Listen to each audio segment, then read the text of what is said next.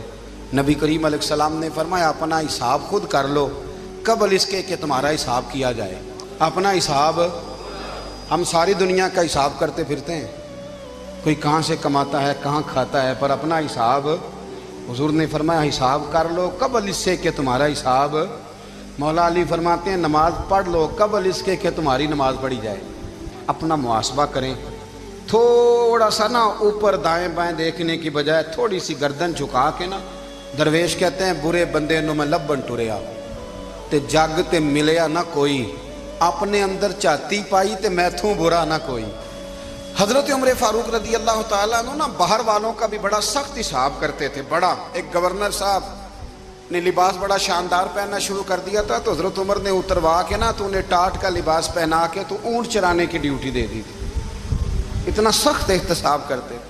کسائی کی دکان پر بھی 1-2 گھنٹے کھڑے ہوتے تھے۔ جو آدمی مسلسل 2 دن گوشت خریدتا تھا نا، فرماتے تھے اس کا ٹیکس بڑھا دو، لوگوں کو دال نہیں مل رہی اور یہ روز گوشت کھاتا ہے۔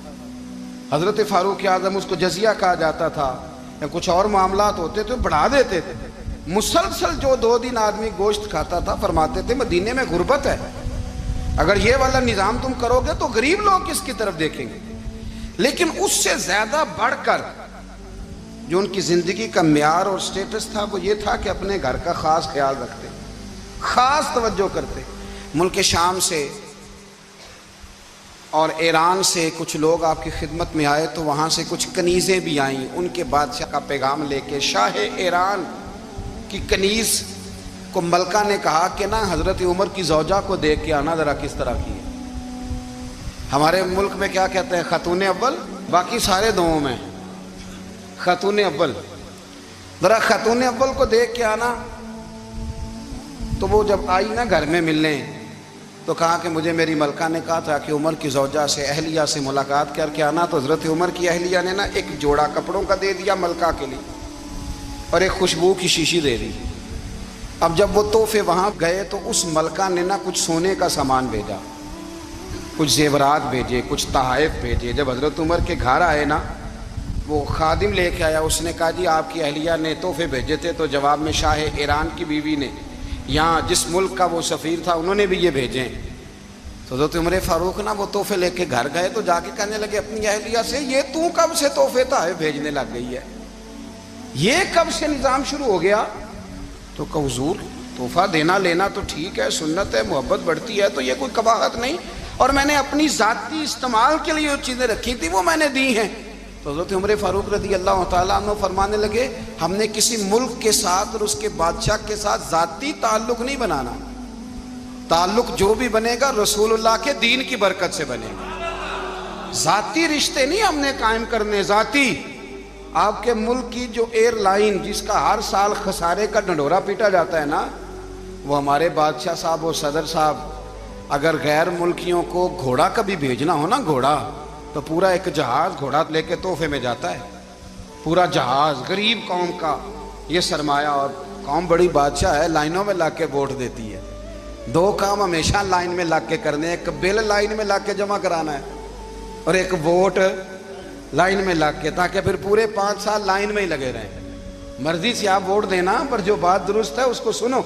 حضرت عمر فاروق رضی اللہ تعالیٰ عنہ نے اپنی اہلیہ سے پوچھا کتنے کا تھا وہ تیرا جوڑا اور خوشبو کی شیشی؟ انہوں نے کہا 3 دینار کی۔ فرمایا یہ 3 دینار تیرے، اور باقی جو تحفے آئے ہیں وہ تو خود کہہ، چونکہ اس نے تیرے نام بھیجے ہیں، تو کہہ کہ میں مال غنیمت میں دیتی ہوں، تو کہہ میں مسلمانوں کو کہہ۔ تو زوجہ ہنس پڑی، کہنے لگی میں نہ بھی کہوں تو مجھے کہنا تو پڑے گا ہی، کہنا تو میں نے ہے ہی، کیونکہ سامنے عمر فاروق ہیں، لہذا فرمایا کہہ دیتی ہوں میں نے دیا خزانے کو۔ حضرت عمر نے جمع کرا لیا۔ میں یہ کیا بات ہے، میرے گھر والے جو مرضی کریں، ان کا معیار زندگی جس طرح کا مرضی ہو۔ اور حضرت عمر ایک جملہ کہا کرتے تھے، اللہ کرے کہ یہ باتیں اس دور حاضر میں ہماری سمجھ میں آئیں۔ حضرت عمر فاروق رضی اللہ تعالیٰ عنہ اپنے بچوں کو فرمایا کرتے تھے کہ بہت آدمی کو بھوک لگی ہو نا، اور پھر اس کی پسند کا کھانا پکا ہو، جتنے شوق سے وہ اس کھانے کو دیکھتا ہے نا، فرمایا اس طرح پوری قوم اپنے بادشاہوں کے خاندان کو دیکھتی ہے۔ اس تیزی کے ساتھ دیکھتے ہیں کہ ان کے گھر میں کیا ہو رہا ہے، ان کا معیار زندگی کیا ہے، ان کا سٹیٹس کیا ہے۔ آپ کے بچے دونوں کاروبار کے لیے مصر گئے، ایک بہت بڑا قافلہ گیا مدینے سے مصر تجارت کے لیے، تو یہ گئے تجارت کے لیے، تو حضرت عبداللہ ابن عمر، حضرت عبید اللہ ابن عمر، حضرت عمر کے دونوں بیٹے گئے۔ جناب عمر فاروق کے بچے جب وہاں پہنچے تو مصر کے گورنر نے نا لوگوں کو تعارف کرایا کہ یہ عمر فاروق کے بیٹے ہیں۔ ایک چھوٹی سی بات کر دوں، یہ چودھری کے بیٹے کو کون بتاتا ہے کہ تو چودھری کا بیٹا ہے؟ باہر والے بتاتے ہیں، گھر والے۔ اور سیٹھ صاحب کے بیٹے کو کون بتاتا ہے کہ تو سیٹھ صاحب کا بیٹا ہے؟ اور مالک کو کون بتاتا ہے کہ تو مالک کا بیٹا ہے اور یہ کرایہ دار ہے؟ یہ کون بتاتا ہے؟ یہ سوچ ہم دیتے ہیں بچوں کو۔ چودھری اور کمی کی سوچ، امیر اور غریب کی سوچ، مالک اور کرایہ دار کی سوچ، گھر کے مالک کی اور کام کرنے والے کی سوچ، یہ ہم دیتے ہیں۔ یاد رکھنا، یہ ہم دیتے ہیں، یہ ہمارا مزاج ہے، یہ باہر سے نہیں آتی۔ تو کوئی شہزادہ ہے، تو سیٹھ ہے، تو نواب ہے، یہ سوچ باہر سے نہیں آتی۔ یہ اماں سوچ دیتی ہے، اماں، یہ ابا سوچ دیتا ہے۔ اور پھر جب تباہی اترتی ہے تو اس کے ذمہ دار بھی باہر والے نہیں ہوتے، گھر والے ہوتے ہیں، گھر والے۔ ہمارے بچوں کی طبیعتوں پر زیادہ نقش باہر والوں کا نہیں ہوتا، گھر والوں کا ہوتا ہے، یاد رکھیے گا۔ حضرت عمر فاروق رضی اللہ، بچے ہیں، شہزادے ہیں، وہ کاروبار کرنے گئے اور وہاں بتایا گورنر صاحب نے کہ یہ فاروق اعظم کے بچے، امیر المومنین کے۔ لوگوں نے ان سے زیادہ مال خریدا، تجارت میں زیادہ نفع ہوا۔ ظاہر ہے کہ وہ آپ کے جو اللہ خیر کرے حکمران ہیں، ان کے کاروبار کتنے ملکوں میں ہیں، کس بنیاد پر ہیں؟ وہ صرف اس بنیاد پر کہ وہ حکمران رہے، ان کے لیے آسان تھا بڑے لوگوں سے تعلقات بنانا۔ حضرت عمر فاروق رضی اللہ تعالیٰ عنہ کے بچے ڈھیروں مال کما کے جب واپس آئے نا، تو حضرت عمر سے آ کے بچوں نے بطور محبت کا، ابا جی اللہ نے بڑا ہی فضل کیا ہے، بڑا مال کمایا الحمدللہ، یہ دیکھیں کتنا نوازا ہے۔ تو حضرت عمر کہنے لگے سارے قافلے نے اتنا ہی کمایا ہے؟ سارے قافلے نے اتنا ہی کمایا ہے؟ کہ حضور نہیں، سارے قافلے نے اتنا نہیں کمایا، سب کو اتنا نہیں ملا۔ وہ تو وہاں گورنر صاحب نے لوگوں کو تعارف کرایا تھا کہ یہ عمر کے بچے ہیں، تو لوگوں نے پھر ہم سے بڑا ہی خریدا۔ تو حضرت عمر فرمانے لگے ٹھیک ہو گیا، میں بات سمجھ گیا، اس طرح کرو، جو تمہاری اصل زر تھی نا، جو راز تھی، وہ رکھ لو اور باقی سارا مال مال خزانہ میں جمع کرا دو، اس لیے کہ یہ تم نے تجارت نہیں کی، یہ تم نے اپنے باپ کا نام بیچا ہے، یہ تم نے امیر المومنین کے بیٹے ہونے کا فائدہ اٹھایا ہے۔ فرمایا یہ تمہارا نہیں حق، یہ مسلمانوں کا ہے، اس لیے کہ یہ مال تم نے محنت سے نہیں کمایا، یہ باپ کی کرسی کا فائدہ اٹھایا ہے۔ اور فرمایا اگر تم نے مال جمع نہ کرایا تو میں مال بھی لے لوں گا زبردستی اور کوڑے بھی ماروں گا، ڈبل سزا دوں گا، مرضی سے جمع کراؤ گے تو کوڑوں سے بچ جاؤ گے۔ بڑے بیٹے نے تو جمع کرا دیا، تو چھوٹا تھوڑا پریشان ہوا، تو حضرت عبداللہ ابن عمر چھوٹے بھائی کا ماتھا چوم کے کہنے لگے بیٹے چپ کر کے جمع کرا، یہاں بھی فخر کر کے ہم عمر کے بیٹے ہیں، اور قیامت میں بھی فخر کریں گے کہ ہم فاروق اعظم کے بیٹے ہیں۔ یہاں بھی ناز کریں گے اور وہاں بھی ناز کریں گے کہ عمر کے بچے ہیں۔ ہمارے باپ نے خود بھی حلال ہی کھایا ہے، اور جب ہماری کمانے کی باری آئی ہے تو ہمیں حکم بھی حلال کھانے کا دیا۔ بھائی ہمارا مزاج نہیں۔ بچہ جب لے کے آتا ہے 2 لاکھ روپیہ تو کبھی پوچھا کہاں سے آیا ہے؟ جب وہ پہلے دن غلط دوستوں کے پاس جا کے بیٹھتا ہے تو کبھی نکالا گھر سے اسے؟